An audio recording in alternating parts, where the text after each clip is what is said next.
the Joint Committee. This is a reminder to meeting attendees that this is a formal meeting, and I can advise that members of the public will be given an opportunity to speak during public open session, but not at other times. The meeting is being filmed, and by being present, attendees are deemed to have agreed to be filmed and to the use of those images and sound recordings. I can advise that attendees should not disclose any, personal information of individuals, as this would infringe the data protection rights of that individual. Please mute your microphones when not speaking.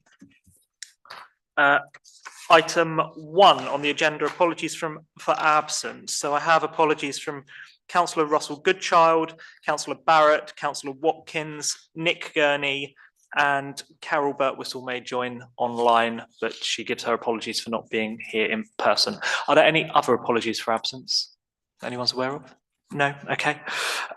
Declarations of interest. So I'm not going to read all of that out, but we do know that declarations of interest are firstly pecuniary and then non-pecuniary. So does anybody have a pecuniary interest in any item on the agenda? No. Does anyone have a non-pecuniary interest? Also no. Okay, I'm moving on. Item 3, Chairman's announcements. I don't think I have any announcements that aren't covered in the agenda. The only thing I would like a steer from members on is the exempt item related to the town centre vision. Look, we have the report, but at some point in this agenda, perhaps when we get to exempt, we can decide whether or not we move into exempt session, because there's nothing in there that I think needs to be private, but if others have a different view, then please feel free to share. Councillor Russell, you're shaking your head. I have prior knowledge of some things that we might want to discuss that should be on exempt, and I would certainly recommend that it remains as exempt. Okay. If that's the case, we can discuss that as we move up to the exempt item, then that's fine. If there's new information, then so be it. Okay. Item 4, public open session to adjourn for a period of 15 minutes to allow members of the public to put questions or to address the committee through the chairman pertaining to items listed on the agenda. Everybody has 3 minutes. Oh, here's Sam. Hello, take a seat. That's okay. We haven't got any members of the public here, but do we have anyone online, Aisha? No. Okay. Great.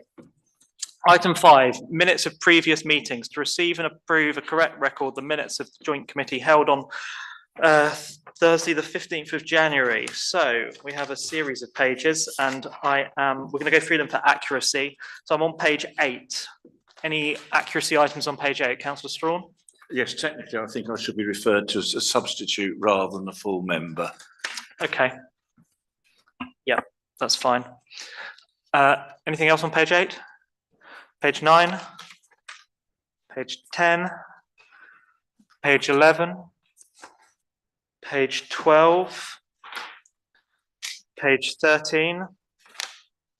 No, so we're happy that these are a correct record of the meeting. Is that all right? Yeah, thank you. Now we go through for matters arising. I'm on page 8 again. Any matters arising? Page 9, page 10, page 11, page 12. So I have a matter arising on page 12 related to 10B, which is the Land East document that we considered last time. So we will update in due later on in this agenda, but I think we need to say that what we approved has now been superseded by different documents from Central Beds, but we'll address that shortly if that's okay. Anything else on page 12? No. Page 13, matters arising. No matters arising. Okay, thank you. We have no outstanding actions. Invited speakers, we don't have any. So just to say, invited speakers, we did invite Councillor Mark Smith to speak about health and an appropriate officer. We could not align diaries for this date, but they have confirmed, I believe, that diaries work for the July Joint Committee. So we will be inviting them then, because we wanted to keep the momentum that we have around the ICB discussions and all of that discussion that we had at our last meeting. So I just wanted to explain it has not fallen off the agenda. Okay, item 9. Items for consideration, graffiti management. So for members to receive and consider a report from the Biggleswade Community Safety Group alongside an update from the Community Development Manager, which is Ian. So, right, who's going to introduce this report? Is it going to be an officer, or do you want to, Alex? Okay. Fire away. Good evening. My name is Alex Costa, Chair of the Community Safety Group. We delivered 2 propositions to the Town Council. One of them showing that we were successful with the graffiti cleaning on metal surfaces. We're going to make a trial with wood surfaces on Emily School of Dance, which is on the back street close to Asda. It's going to be over the next month.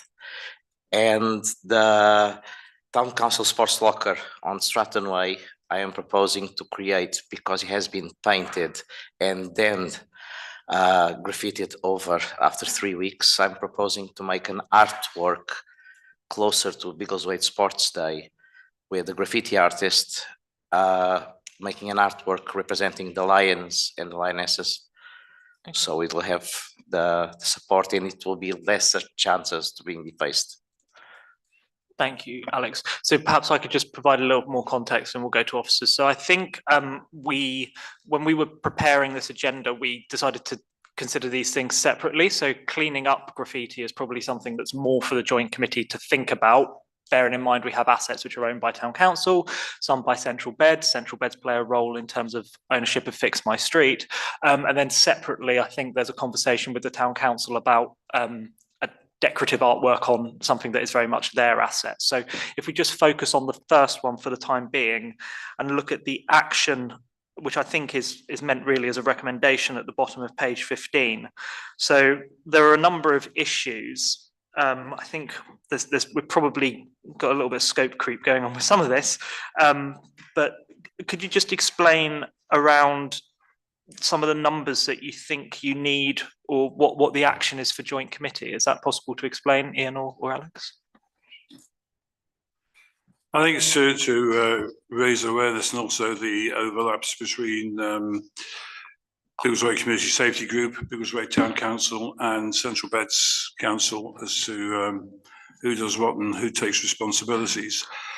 We've tried to work with the Community Safety Group closely, and we've realised there are difficulties and legalistic sort of issues around removing graffiti. You need permission from the owners of the properties, the walls, whatever, in case you damage them in trying to remove graffiti.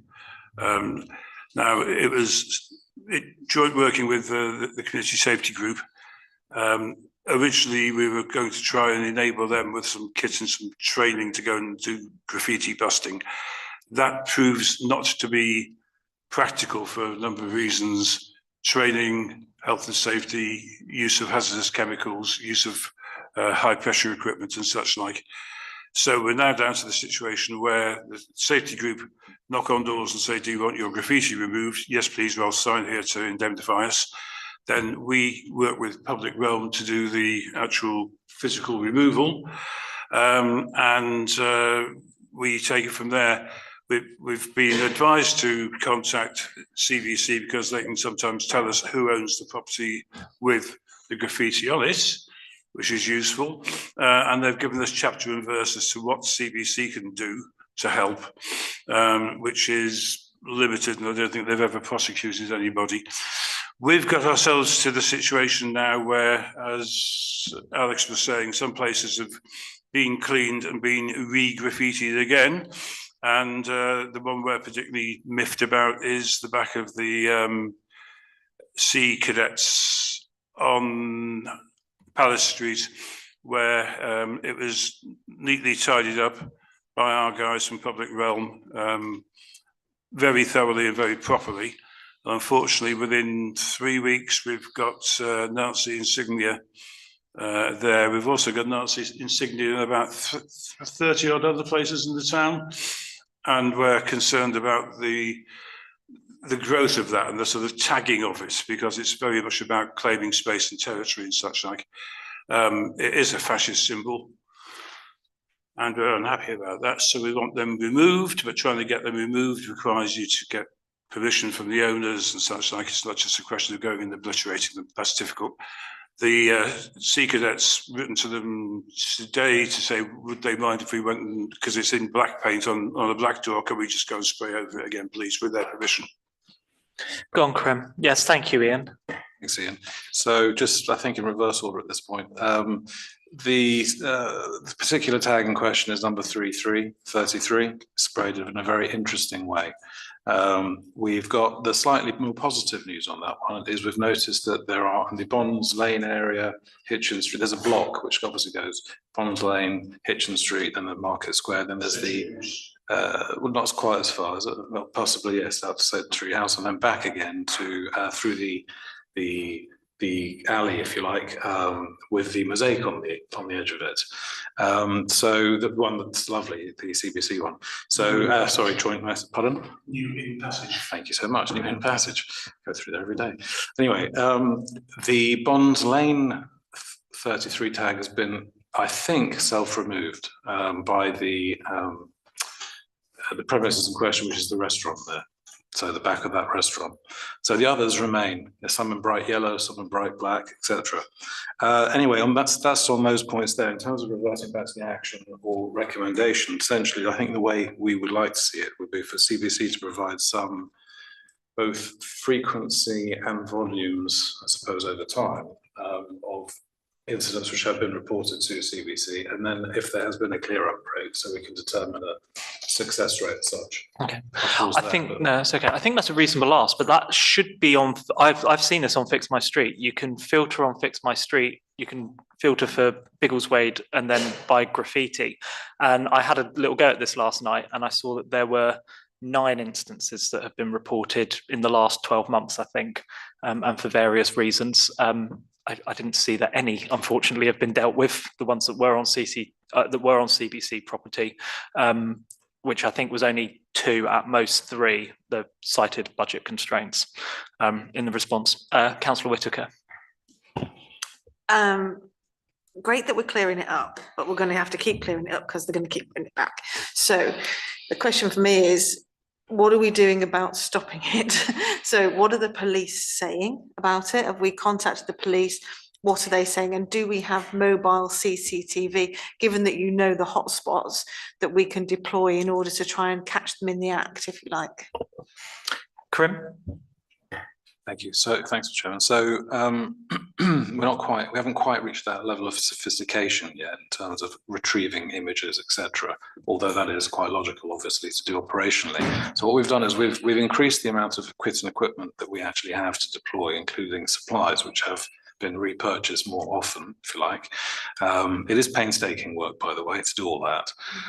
In terms of engagement, we've got the community safety group as well and the police informed. But in terms of leapfrogging to see, for example, where the number 33 is done on which particular evenings or weekends or whenever, will be really interesting. Because I think within a space of a fortnight, those 6, now 5 or more in total tags, one of them has now been taken down. So it is highly kinetic. Councillor Whitaker. I think, Chair, I might suggest that you write to Beds Police and ask for their advice and support on what can be done to try and address it. Yeah. And it's also worth, and I'm opening this to members, asking CBC if we can utilise some Section 106 to maybe get some mobile surveillance cameras that we can utilise to try and put a stop to this. Because I think if we have evidence, then I would hope that the police would do something about it. And again, we might want some reassurance on that, but I think let's try and take something to prevent it rather than just keep treating it afterwards. Yeah. Okay, that sounds like a proposal. I'll come for a seconder in a moment, but Ian, did you just want to respond? Yeah, just wanted to add that we are also building up the youth diversionary activity, trying to work with the Housing Association and with Here to Listen to find alternatives for young people to occupy them and do something constructive, maybe artistic, creative, and divert them away from graffiti around town to doing something within a recognised project. Yeah. We used to have a wall, didn't we, at the lakes, and it was sort of like a jam jar, which all the flies swarmed towards, but it sort of consumed a lot of the graffiti. So for those who do have creative outlets that can only be how shall I put it, shared via spraying something on a wall. At least it all went in one place. But I guess there's budget constraints there, and I don't want to encourage even more people to take it up. Councillor Alban. Yeah, the graffiti that's sort of appeared around the town centre recently, I wouldn't consider that creative in any way. It's quite a nasty statement that's being made there. So I think if we can get some CCTV images, and there might even be some. I don't know how long they're stored for, but there might even be some evidence of because it's in the area that there is covered by CCTV that these have appeared. Yeah. So it would be good to see if we could actually get some images. But I guess that means going through the police in order to do that. Well, I'll come to Councillor Strawn in a moment. There are CCTV cameras in the town centre which are owned by the town council, but I don't think we need to go into detail about how they're monitored or the process for engaging with those who are monitoring that CCTV. But perhaps there's a thought there for graffiti that is in the town centre. Councillor Strawn, then I'll come to Alex. I was just thinking very much that we have got CCTV in the town centre, and I would have hoped that there is the appropriate coverage, but if there isn't coverage, I think we do have some mobile CCTV cameras that we can prospectively move into the appropriate areas, which would enable that to be dealt with. And I don't know whether CBC have any cameras of that nature that they could also support it, so we could have a proper targeting of areas that might not otherwise be covered. Okay, I'll come to Alex in a moment. So Councillor Whitaker's made a proposal, which is that I write to Beds Please to ask what options are available to us, but also to explore whether there's Section 106 money for more cameras. Is there a seconder for that? Councillor House seconding. Okay, we continue our debate. Alex, did you want to come back? Yes, since last year, the Community Safety Group, we were responsible for providing intelligence that came to the result of 3 ASP orders. Then the team, we focused on the illegal and dangerous parking close to the Biggleswade Academy. Now I can have my team to focus on providing intelligence for the graffiti. So starting from, let's say, May, we can start providing more intelligence because we have achieved results. Excellent. No, that's good. And well done. Did you say 3 antisocial behaviour rules? It's me. Okay. Are there any last comments on this? It feels like we know where we're going. It's a bit of a depressing subject, but it's an important one that has been a constant struggle for the town. So are there any last comments? No. So the proposal then is for me to write to Bedfordshire Police and to explore Section 106 money for cameras, which I can do quite quickly. So all those in favour of that proposal, if you could show, please. There, 1, 2, 3, 4, 5, 6. Yeah, sorry, that's carried. That's fine. Thank you. I need to count all this. Sorry, I've got CBC in my head where they count every single vote, even when it's basically unanimous. So sorry, the show of hands was pretty indicative, so that's fine. Counts the whole chamber. Yes, counts the 1 against, just so that they can make a point. So no, that's carried. Thank you. We will have a look. I'm happy to share a link with everybody here to Fix My Street, and specifically with instructions of how to filter down so that you can see the incidents that have been reported, those that are still outstanding, waiting investigation, and those that have been closed. So I'll, if you just want to minute that, Asia, I'll take that action as well to share with members. Thank you. Item 9B. CBC bus loop and bus stop feasibility study. For members to receive a report from CBC's Stephen Mooring, who unfortunately can't make it, but this is, for those who are not aware, this is the bus exit lane, the loop round Century House that the buses currently use before turning either left or right on the high street. The town council in particular has had a long-standing position that would like to see what other options are available, and feasibly moving the buses potentially to stop on the high street is something that is being explored at the moment. So do either officers or somebody want to update on this in Stephen's absence? Councillor Russell? Yeah, it's useful to have Stephen Mooring's update, but it is causing us a problem because we can't go ahead with the other item that we've had on the agenda until we know where the buses will be. If the buses can come off of the Market Square and have stops in both directions on the high street, then we can use the Market Square in a different way. But of course, we are also negotiating with Central Beds on how we might want to use the Market Square, because they do own the Market Square. So there's that, and there's also the other issue of renewing the electrical installations on the Market Square, which aren't appropriate for things like the Christmas lights switch on now, and they need redoing. And Central Beds are doing that as well, which is great with you know, Section 106 money. But until that's done, we can't progress where we want to go with the town centre vision, because obviously what happens on the Market Square is absolutely vital for how the market's positioned, how we might use Market Street on market day. What happens if Market Street is closed off? You know, that we've been going through this ever since the bus interchange was being discussed. And Nick, whatever his name was, who was in charge of the bus interchange, thank you. He was starting to look into this issue then, and it's just taken a long while to get the money provided and the study being done. And I'm just very grateful that it's being done. But until we get it, we can't progress in other ways. Understood. Thank you for that update, Councillor Russell.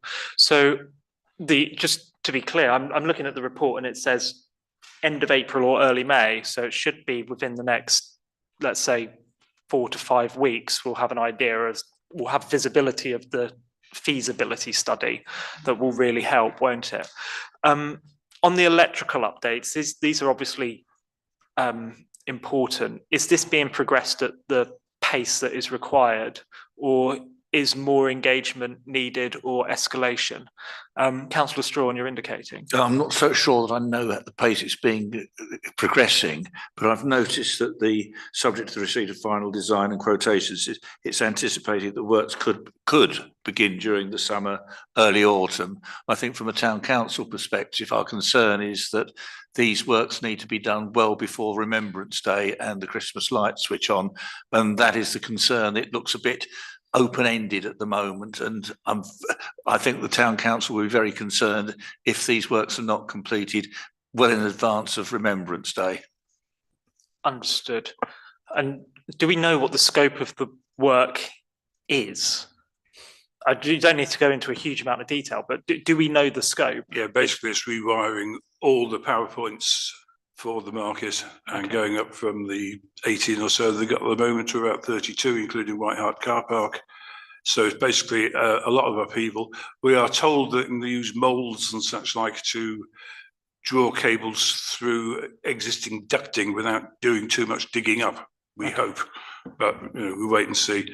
We're also obviously concerned about the 7 different types of texture and slabs and stones and brickwork which covers the square at the moment. There's no point trying to address that until they finish digging holes for this. Yeah. But ultimately we want to try and get that harmonised as well. Understood.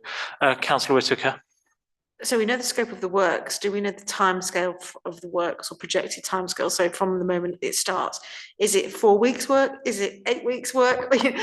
So when is the, if you like, when's the latest they can start in order to meet the deadlines that you would like to be met? Correct. Thank you. So we've had a lot of obviously collaboration with CBC officers for a very long time on this, and we understand it's about 14 days and minimal disruption, as Ian colleagues have suggested already.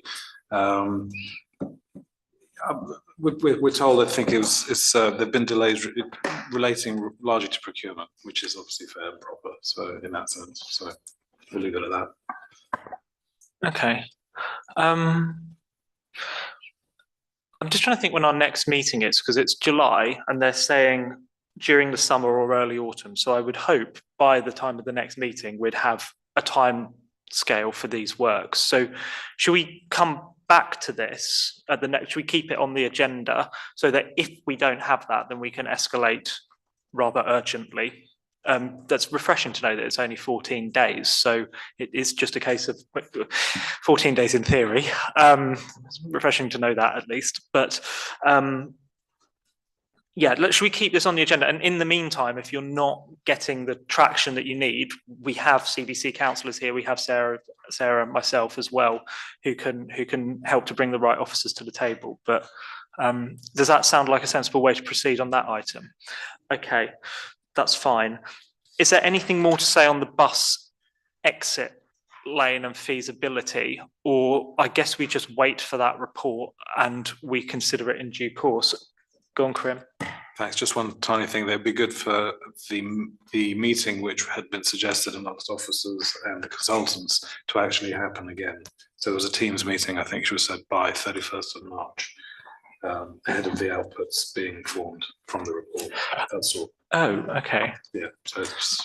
So officers were going to be informed of the outcome of the report, and then the report would be made public, or just shared with members? It was a sort of initial findings to then be able to determine a smooth way through to then see where we're at, as we have no idea at the moment at all. Okay. That's all. Shall we just minute that as an action then? Because officers would like a pre-meeting as soon as visibility of that report sort of starts to surface and they get an idea of, because don't have to wait for the entire thing to be, for the ink to be dry, for the conversation to start about what some of that output looks like. So yes, Councillor Russell. And just to say that the working group within the town council is looking to meet as soon as that information is available. So we're trying not to delay things. Understood. Yeah, I think just from my point of view, we can talk about the town centre vision in due course, but I can see why the feasibility study is required in order to go ahead with a clearer town centre vision.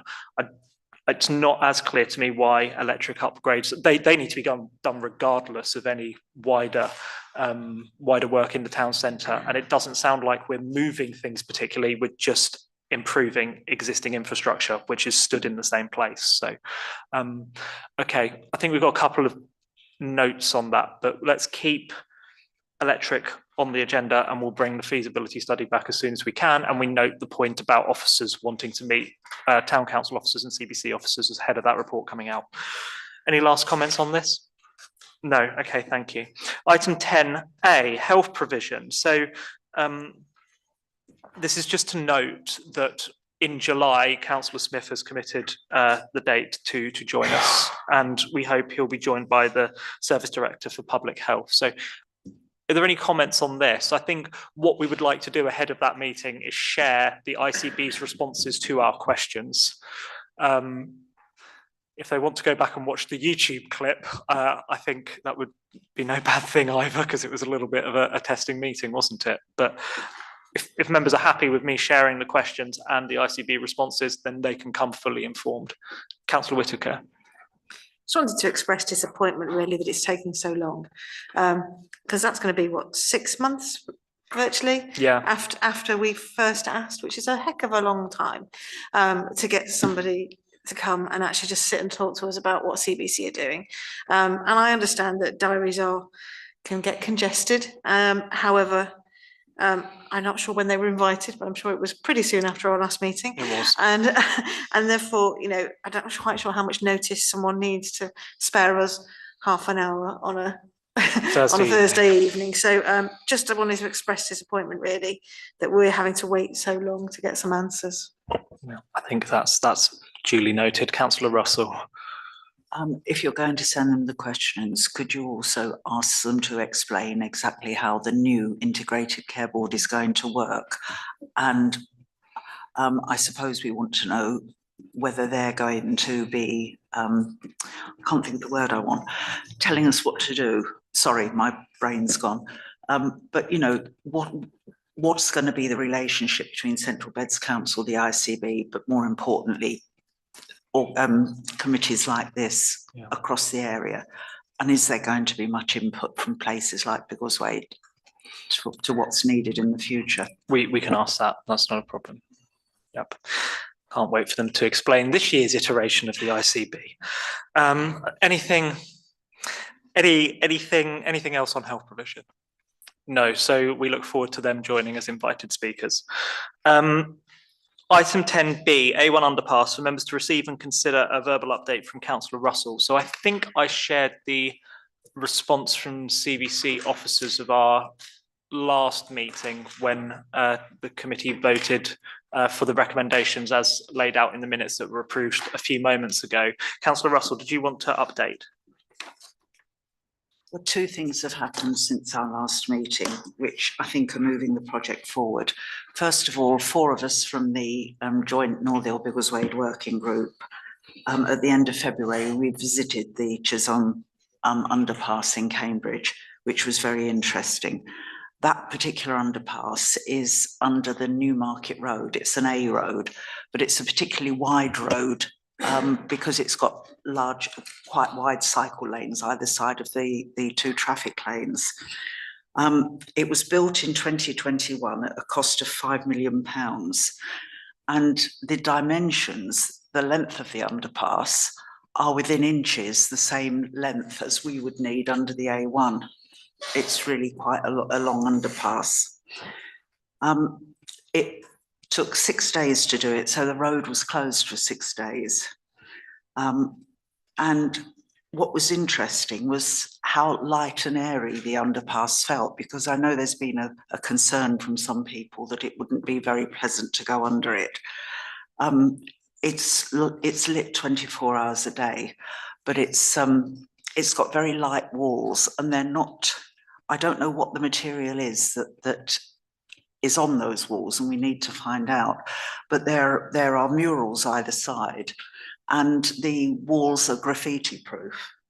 So what's happened is there's brick reveals either end, and there's a little bit of graffiti on the brick reveals, but inside the underpass itself, it feels really quite pleasant, which surprised me in a way. And only taking 6 days to do. And at one end of it, there is a very important building in Cambridge. It was built in the 12th century as a leper chapel. It's the second oldest surviving intact building. It's grade 1 listed, and it's still used for ad hoc services and events, and it's on raised ground. So it could have been a problem having heavy vehicles and all sorts going on there, but obviously it was fine.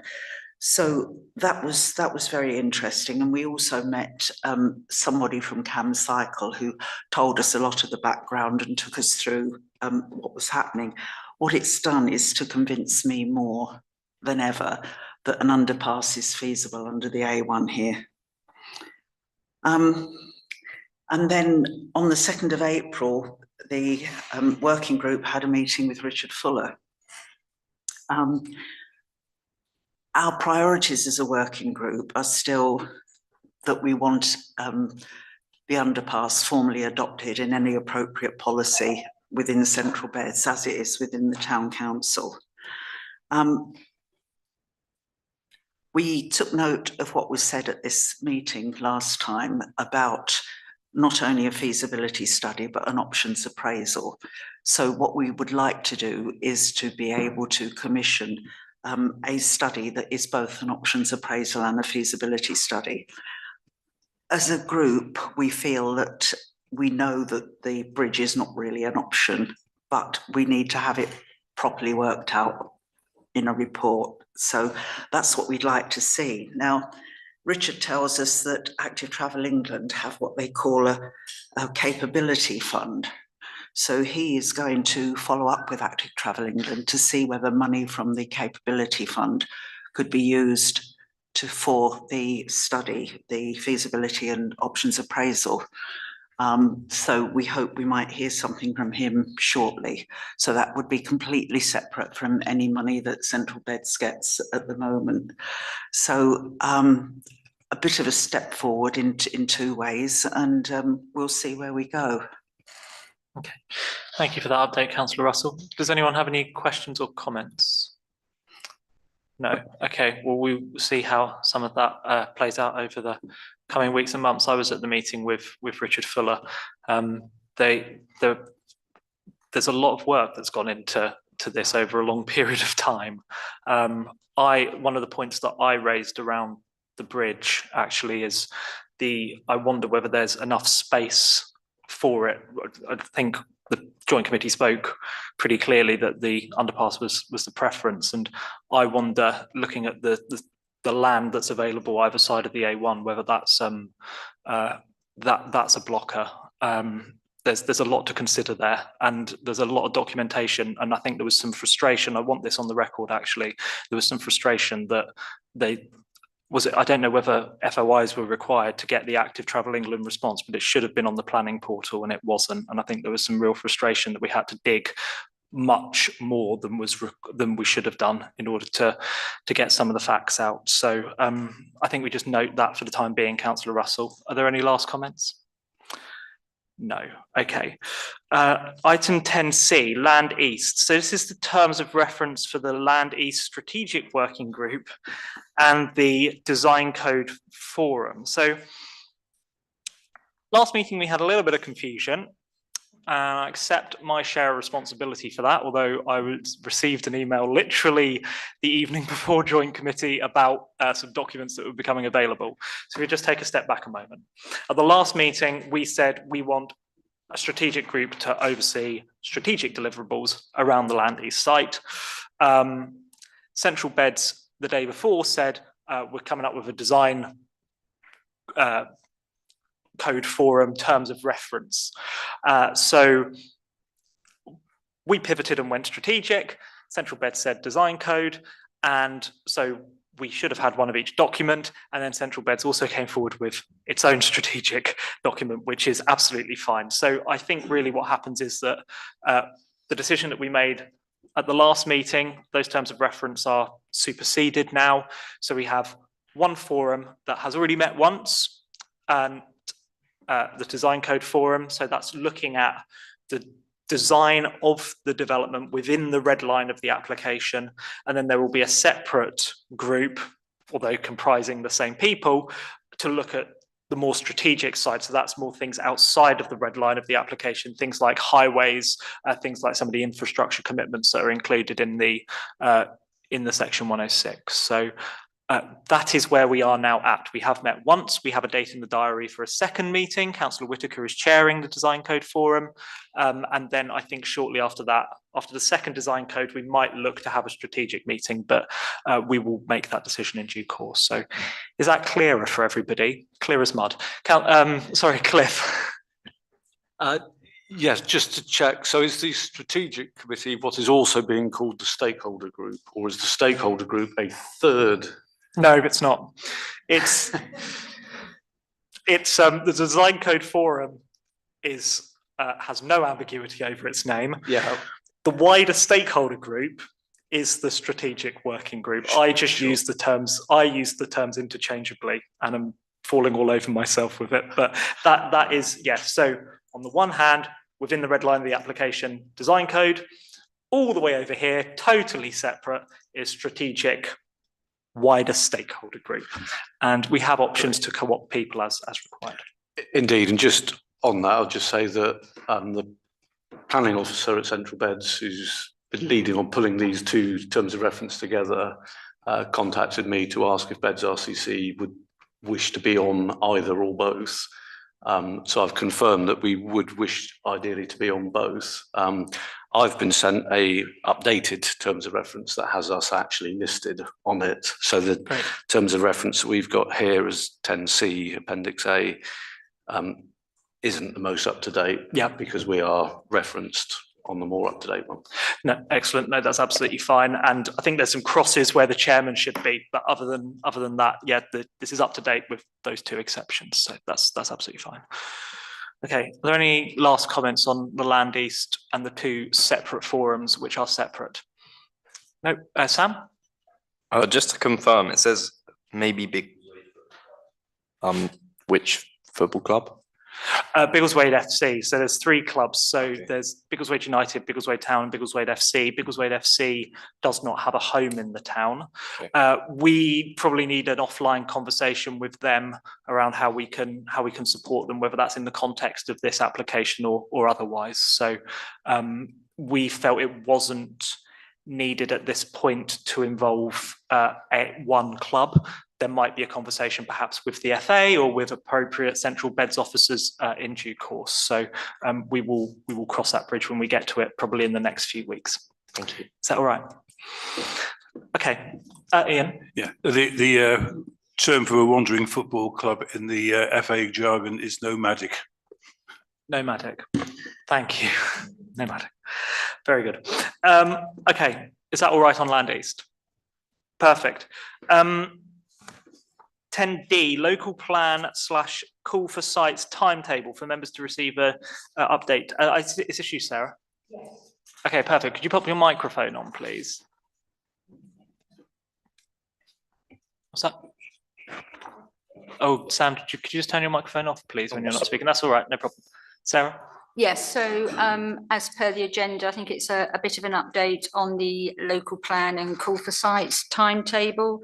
So I have got some notes, but I'm actually really reading from the website, and I don't know if anybody tuned into Executive last week, where a report on the new timetable was submitted, and indeed permission to consult on the first part of the changed arrangements for the production of local plans. So the updated timetable is published on our website, and permission to undertake the scoping consultation was approved by Exec last week on the 7th of April. The government has published legislation and guidance that requires all local authorities to adjust the way they prepare their local plan. This means we've had to review and replace our original plan making timetable, which was known as the local development scheme, to ensure that we meet the new legal requirements. And just to confirm, we're not starting the local plan again. Well, work is well underway and significant progress has and had been made. Although the new legislation introduces some new steps, the overall timetable still aims for adoption of the plan by December 2028. I think the first consultation is called the scoping consultation, and it really is an opportunity to check back with communities on what we've heard already, and to check that that's still relevant and still appropriate. That consultation will launch on May the 6th, so not long, and it's a 4-week consultation which ends on June the 4th. I know this committee has been interested in the call for sites and the submitted sites, so there will be a consultation on those sites, and that will launch on the 1st of July, again for 4 weeks until the 29th of July. And that is an opportunity for residents, town and parish councils, councillors, stakeholders to comment on the site, on the site submitted through the call for sites. It's not a formal consultation that is required by the legislation, but we will be doing it. There's quite a few more stages through the local plan process, as now required by the government's revised arrangements, which is published in full on the website, but there's quite a few bits, so I haven't gone through all of those. But no, thank you. I think those initial steps are useful because the town council want to and need to comment on both of those, I suspect. We can consider to what extent this committee plays a role. But Councillor Strawn? Just interesting to hear the timetable, but there is a particular issue that is going to occur, is the proposed new town of Tempsford, because that is going to impact on this whole area, including Biggleswade in one form or another. So it seems to me that it's going to be very difficult for central beds to actually complete a local plan when it's got something that is going to be more governmental control rather than local control, and particularly as some of the sites are going to prospectively go into that new town area. I think that's right, and I would just stress that we now know the kind of numbers we're talking about for Tempsford. You can call it Tempsford all you like, but it's way more than just Tempsford. It's Gamlingay and Abbottsley, and it does have implications for central beds, and one of them, I think, is that we really only need a fraction of the sites that have come forward to meet our housing requirement, assuming Tempsford counts towards our numbers, which my understanding is that it should do. So, Councillor Russell. What I think concerns the town council, and we did have the outline timetable at our meeting on Tuesday. It was an item for information, so that we have got that. But the problem for me is, does this second consultation, is it going to be a consultation about the sites that have been put forward, or is it going to be the sites that have been judged to be buildable? Because that's the thing we've been waiting for, because on the original timetable, by the end of January, we should have had the sites that had been appraised and were therefore going to be taken forward by officers. Because at the moment, it's a scattergun, isn't it, with all the sites that have been put forward by developers and others. So when do we get the analysis of the sites so that we know which ones we need to concentrate on is really the question.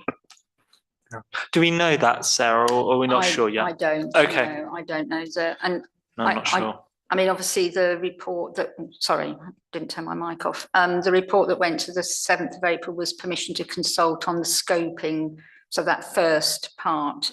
So I'm presuming they will have to go back again to seek permission to consult on the sites. Okay. But, I mean, it is due process that they have to go through, but I'll take that back to officers and see if they can just understand whether it's as you've requested, and I'll come back to you. Thank you. Councillor Whitaker. I think you're right in everything that's been said, and I think Councillor Strawn, you're also right in that overlaying all of this is Tempsford. And so I suspect by the time we get to July, we'll know more, because as you said, Councillor Fage, the numbers we've been told the numbers from Tempsford will contribute to our allocation, so therefore we shouldn't need as many. But I think it's just a moving feast, isn't it? So I think hopefully by July, we might have a bit more clarity on timelines for Tempsford and actually what we can include, what numbers we're actually targeting for this local area. Because also I'm mindful that we've got Universal in the other part of Central Bedfordshire. So if we've got Tempsford in the north, we're going to want quite significant housing in the south to cope with Universal. So maybe that's how it will spread, and we won't need so many around Biggleswade. But we honestly don't know, and I think it's so difficult. And you know, I think the understanding is there probably will be some sort of what's it called? What do they call it? A government sort of committee to run, to do Tempsford. But obviously people from Central Bedfordshire and presumably some of the town and parish councils, but we don't know, will be part of that. We'll see. So I think this is part of the problem. There's just so many unknowns at the moment. Yeah. So I think, you know, hopefully by July, when we get that next stage, we'll have a bit more clarity. Yeah. If anyone owns any rare crested newts and you want to go and put them somewhere, there's a lovely spot just north of Sandy, south of St Neots. Sarah, did you want to come back? Just in terms of the new government's New Towns draft programme, there is a link on our website to that consultation as well, and that closes on the 19th of May. Perfect, thank you. So, Cliff? Yeah, it's just an addition around the local plan. As Sarah said, it doesn't mean the starting completely from scratch. And we at Beds RCC were commissioned by Central Beds to undertake some work in relation to the local green space designation processes, and we're just coming towards the end of that, which includes some of my colleagues assessing the sites that Biggleswade Town Council put forward, which are sites in addition to those that were designated under the neighbourhood plan a couple of years ago. My understanding is that the outcome of that across Central Beds, so not just Biggleswade, a couple of hundred sites have been put forward, that will go to further consultation later in the year as well. So hopefully it will mean that some more of Biggleswade's green spaces will be protected. And in terms of great crested newts, there's a pond a few metres south of Shortmead House that has historically had some in it. How convenient. Councillor Russell. Can I just clarify, Cliff? You're saying that the designated local green spaces in our current neighbourhood plan are safe? Yes. Thank you. Super. Okay, I don't think there's much more for this committee to do on the call for sites, really. We'll wait for the consultations. It's important that the town council responds and that individual ward councillors do, probably in our own capacity. If members want to bring if when we see what the consultation in July looks like, we want to bring something to this committee, then let's do it. But we will perhaps wait to see some of the detail there, if that's okay. Any last comments on the call for sites and local plan timetables? No. Okay. 10E, Langford and Biggleswade Community Wind Farm, for members to receive a verbal update from Sarah again, I think. Yeah. With your microphone, please. Thank you. The laptop in the way. Yeah, I mean, I just made myself a few notes really to share with the committee that actually this particular fund has been in place since 2014 because it's linked to the wind farm and it still has some life left in it, obviously, and therefore some time to go and an ongoing source of funding for local community groups. So it was just to remind members around the table that fund does exist. There is a committee with Langford and Biggleswade Town Council represented on it, along with CBC representatives. What's been interesting recently is Temporis Capital, who are the owner, it was developed by the co-op, but Temporis Capital are now the owners of the wind farm, are very keen to be involved. So we've been sharing information about the applications and the projects that have been supported, and they're taking a genuine interest in that. They're also arranging for local school children to do a site visit to the wind farm, and we've engaged with all the schools to promote that, including Idle Valley School, that I think have expressed an interest to be involved in that. Good. So yeah, so it was just to sort of remind members of that fund. Town Council have made several applications to it. There's one on the table at the moment that is just undergoing a few more queries, and the panel will have another look at it next meeting. Thank you, Sarah. Something that crossed my mind recently was we see applications sometimes that, because their infrastructure, there isn't always Section 106 technically tied to it. So things like these batteries that will come alongside the substation. And I always wondered, well, not always wondered, but recently wondered, you know, is there an opportunity to expand the scope of this? The committee's there, the infrastructure's there, the officer support's there, the members are there. Why not see if we can connect some more funding sources into that committee? I guess it's something we need to think about at the planning stage.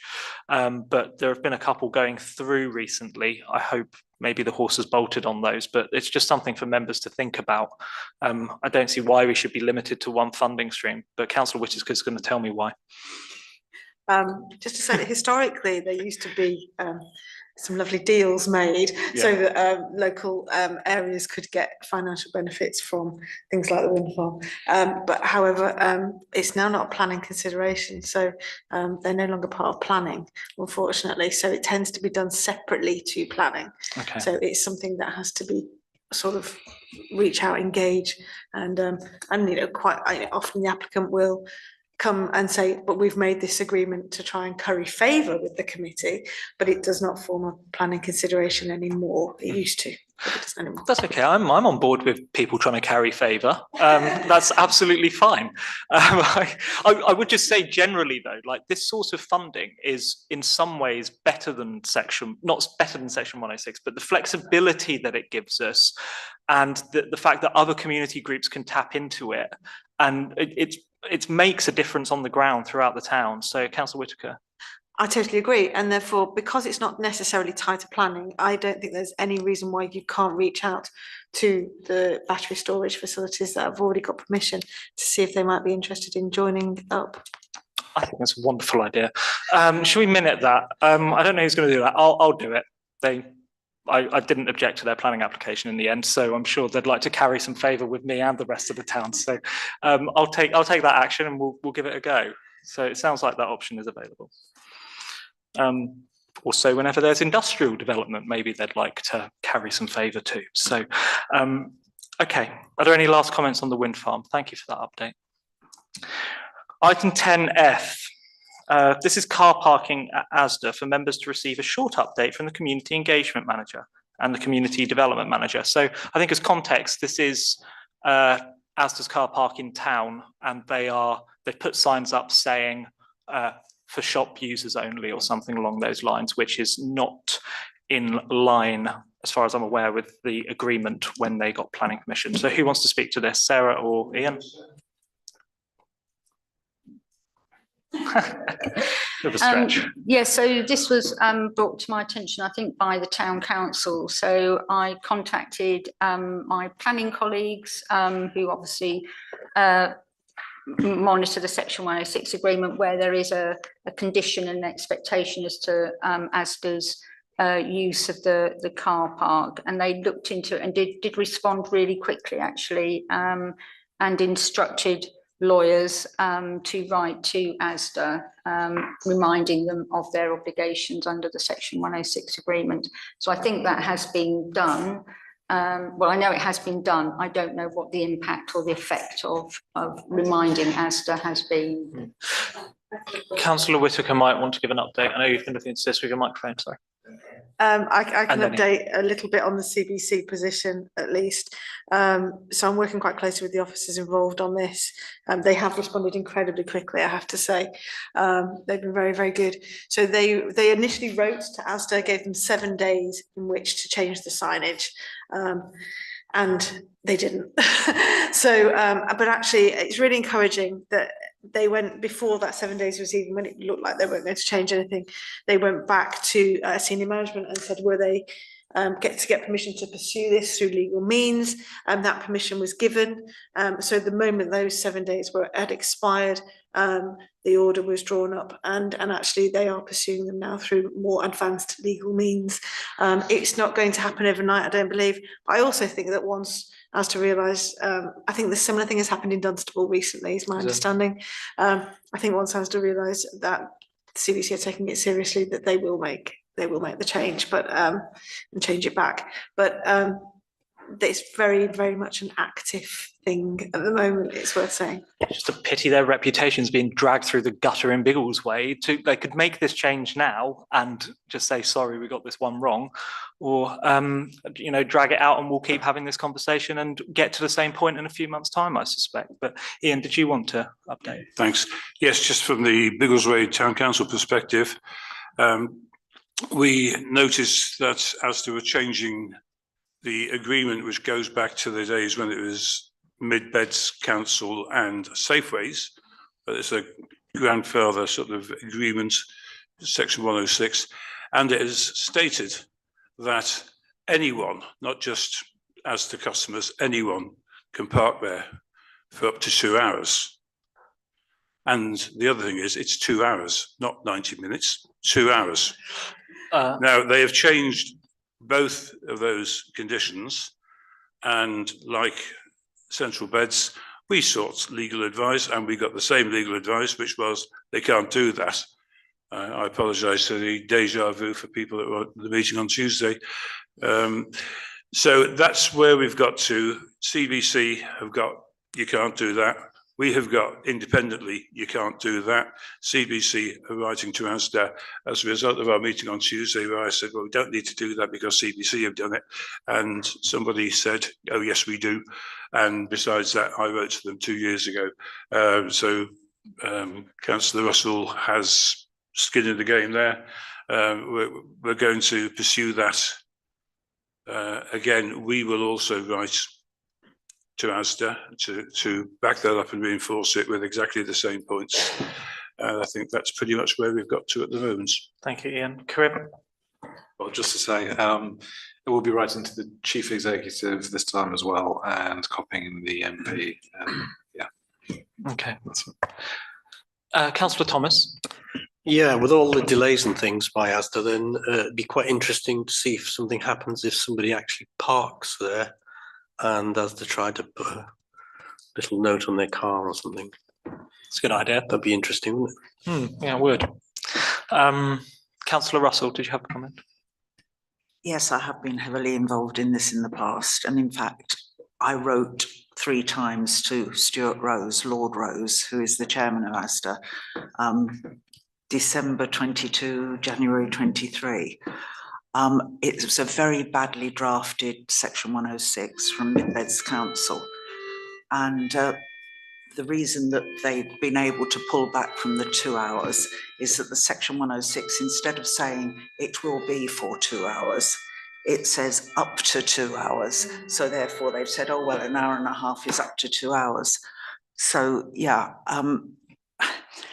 this came out of the fact that there was a meeting, the community forum we used to call it, and it was representatives of the county council, the district council, the town council and the Chamber of Trade at the time. And we had a meeting with the director of ASDA, who was responsible for property, and then the man who was coming in as the initial store manager for ASDA. And one of the proposals on the table was that there should be 76 spaces within that car park that were town spaces, i.e. controlled by the town rather than by ASDA. In their wisdom, Midbeds decided that it would be this alternative instead, but then badly drafted it. So we have what we have now. But when I wrote before, the best we got back was somebody called the head of corporate affairs who said, Stuart, i.e. Lord Rose, has asked me to respond to you. And it was basically, you only have an hour's free parking on White Hart car park, so we're doing well having an hour and a half. You know, that is the one small car park in Biggleswade where there isn't 2 hours free parking. So, you know, we didn't get anywhere basically, but you keep trying. And we did decide on Tuesday night to write to Alan Layton instead, the current chief executive, just to keep putting the pressure on. Very much appreciate that Central Beds are taking it as seriously as they are, but it's just the town trying to say, come on, and bring it to Alan Layton's attention straight away. It's a real pity because Asda's an anchor store and I think we all want to see it be a success, and it pains me to talk about what is essentially a town centre business in this way, and they have been good to us over the years, but unfortunately the rules are the rules. So Councillor Whitaker. Just to come back on the 2 hours, because I know we were all there, it was very contentious and we all tried, didn't we, I think, to really get CBC to take it further, and the wording is, as you say, so ambiguous that they weren't willing to. I have spoken to the officer who's dealing with this at the moment and said it'd be quite good if we could get the 2 hours back as well. And we discussed, you know, that the wording wasn't quite right, but also that the spirit of the section 106, that part of the section 106 makes it very clear that the intention was for 2 hours. And they agreed with that. So while they said they couldn't promise anything, they certainly said they would look into it again. So as you are, I think we're keeping the pressure up as well from a CBC side. So we're trying, and I think that's as much as we can do. So, but it's definitely not something that I've ignored this time. I think it's worth, while we're dealing with the other problem, let's deal with the 2 hours again if we can. Two birds, one stone. Councillor Tranter. Yeah, I wanted to thank Biggleswade Town Council and Corinne particularly for writing to the Chief Exec of ASDA, because I look at situations like this and I can't, you know, they're an anchor tenant and they're a big part of Biggleswade Town Centre. We don't decry that at all, but equally, surely that means there should be a spirit of partnership and wanting to be part of the community that is Biggleswade and its town centre. And I cannot understand what data they think they're responding to, which would make them make these changes and enforce these changes upon the community of Biggleswade. If they could come forward and go, well, actually, there's a really good reason we've done this, outside of the fact we might want to just try and generate a bit of extra revenue through parking enforcement fines, then I'm sure the residents of Biggleswade would consider that. But I don't believe there is any data. I believe it's punitive. And I don't believe that is in the spirit of the community and the partnership they should have with us. No, agreed. I suspect if you look at their market share, that's probably the data and the trends over recent years. Councillor Whitaker, Councillor Russell, then we'll bring this to a close. Just a thought. I know I've seen a lot of comments from residents saying, I'm going to boycott Asda, I'm not going to park at Asda, or I'm going to boycott Asda. And we know that a lot of our residents use Asda to not go to Asda, to go to other shops in the town centre. So I'm just wondering whether I could ask, or whether it's possible to ask for Biggleswade Town Council to maybe put some promotions out about their own car parks, so that we don't see any impact on other businesses within the town centre, and just making it really clear, this is what's available here, this is what's available there, so that we try and protect, if you like, our local businesses. That's a good idea. I hope officers can take that action. Well, no, I think you've, go on briefly, yeah, go on. Thanks, I just may, so we're having a working group meeting tomorrow on the theme and strategy of car parking anyway. So we'll put that in there, and there are some of the things you've already alluded to just now, are in that. Excellent.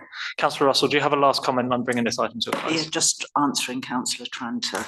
I think we all know it was a making money jaunt when this first happened a couple of years ago. But the answer we got from ASDA at the time was that they'd been monitoring the car park, and there were times when customers couldn't park because people were just parking there and not using the shop. I don't believe that at all with a car park that size, but that's what they came back with in 2022. Yeah, Councillor Tranter, last comment. Sorry, I just wanted to come back and go, that's great, show us the data. Show us the data. To your point, show us the data. If that's the case, show us the data and make a case for that change. And then, of course, we'll all listen to that. I'm sure we will. I don't believe it's there. I don't know. Yes, go on, Sam. Sorry, also Rose Lane car park is literally just around the corner, and it is also pretty big, so they definitely have room. Yes, yeah, exactly. Yes, 2 hours free. Okay, I think we should just note, a thank you to all officers who have pursued this, actually. CBC have been very responsive, and the Town Council have been proactive as well. I think, as I said, that it was at TCM, Town Centre Management Committee, last meeting, maybe a couple of months ago. You know, that forum does such a good job fighting, the only forum really that fights for the town centre. But, you know, when big strategic things come up, it's really important that we use the tools available to us, i.e., you know, planning enforcement, etc., to apply the pressure to some of those landowners. So we'll move on. Thank you, though. Item 11, future agenda items for Biggleswade Joint Committee. So we have obviously the Councillor Smith, who's going to join us next time. Now, there is an item here about street art, but we did mention this earlier, and I think, was that, Alex, your point around changes to potentially the pavilion at Stratton Way? Exactly. Yes. So my only comment on this would be, if that's what it's about, I don't think you need to wait until, anybody needs to wait until the July meeting to progress that with town council officers if it's a town council asset. I don't know what members, I don't know what your thoughts are. Karim? Sorry, thanks. That suggestion though will need some kind of citing of a working group at least, or a resolution potentially as well. For town council. Yeah. So it can, you know, subject to members' views. Yeah, so go on, Alex, yes. Just to have clarification that there's so many street art ideas in murals all over Biggleswade that I want to take responsibility for the safety group on this initiative, not affecting all the other ones.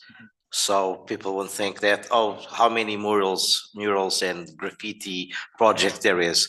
Now, this one is related to first the graffiti solution, and then I was talking about the street art project on Stratton. Yes, I think exactly. And that was the point I think I tried to make earlier, which is that they're very separate.